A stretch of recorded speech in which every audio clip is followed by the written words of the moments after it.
I have two highlights in my sharing today. First is about the Father's Day. I know back in my home country, the Philippines, or other parts of this crazy, beautiful universe, you are celebrating Father's Day. So nakikiisa po ako, Happy Father's Day to all the fathers out there. To my Papa who is already in heaven, Happy Father's Day, Papa! And Happy Father's Day also to my brother-in-law, Botchok. So ang tanong, ikaw ba? Nag-greet mo na ba ang iyong Papa?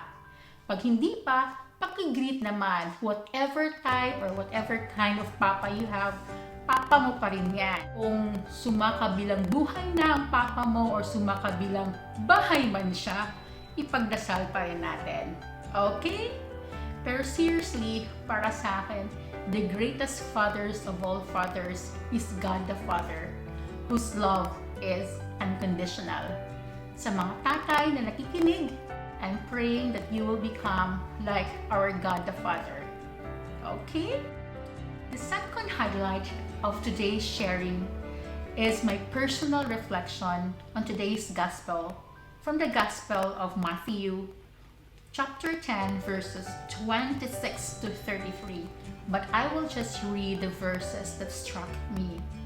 Do not be afraid of those who kill the body, but have no power to kill the soul. Rather, be afraid of him who can destroy both body and soul in hell. Beautiful, beautiful verses.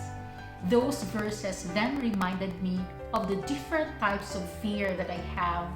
So gaya na the fear of being alone, the fear of being sick alone, the fear of not being able to sustain my daily needs here in Australia, the fear of not being able to buy the medicines that I have to buy for my health, the fear that something will happen to my family back in the Philippines and I cannot fly.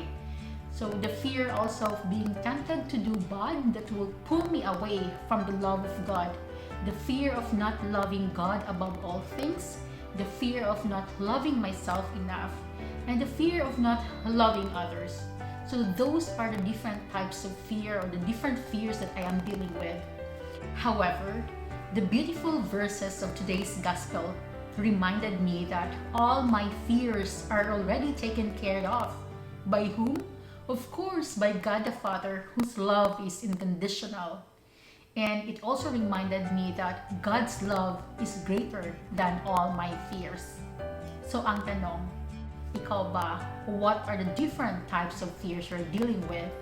Are these fears that kill your body, or are these fears that kill both your body and soul?